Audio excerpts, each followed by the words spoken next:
ची बस.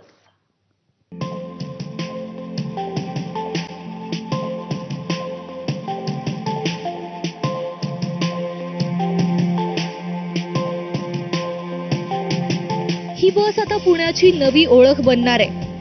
राज्यातल्या पहिल्या हायड्रोजन बसची पुण्यात ट्रायल पार पडली.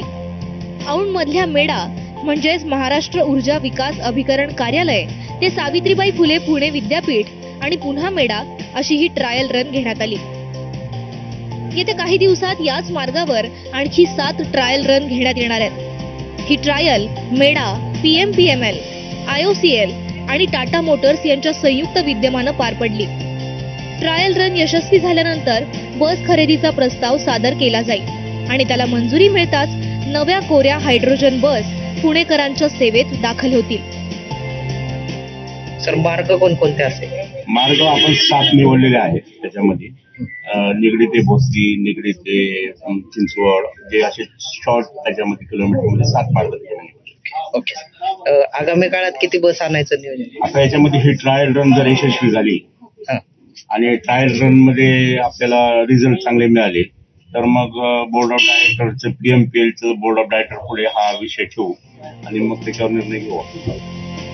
महाराष्ट्र सरकारनं ग्रीन एनर्जी धोरणाची घोषणा केली आहे आणि मेडा या प्रकल्पासाठी नोडल एजन्सी म्हणून काम करते. ग्रीन पॉलिसीला प्रोत्साहन देण्यासाठी सरकारनं हायड्रोजन बससाठी 30% सबसिडी जाहीर केली आहे.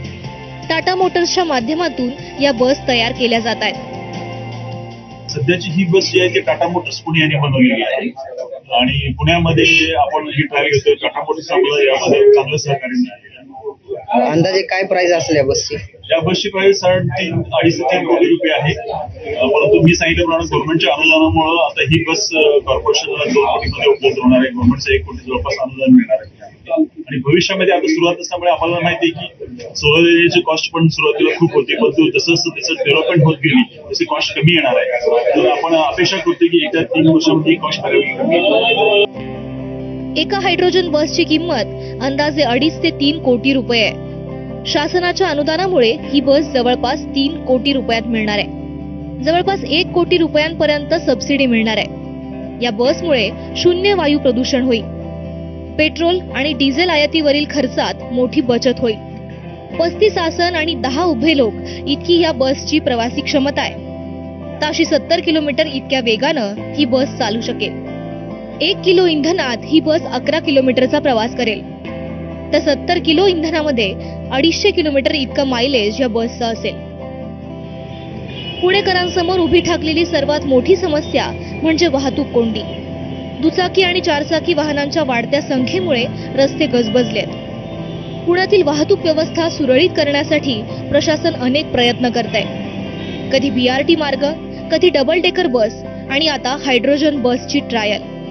हायड्रोजन बसचा हा प्रयोग खरोखरच यशस्वी ठरतो का आणि तो पुणेकरांच्या प्रवासाचा चेहरा मोहरा बदलतो का हे पाहणं आता उत्सुकतेचं ठरणार आहे. ब्युरो रिपोर्ट, ABP माझा.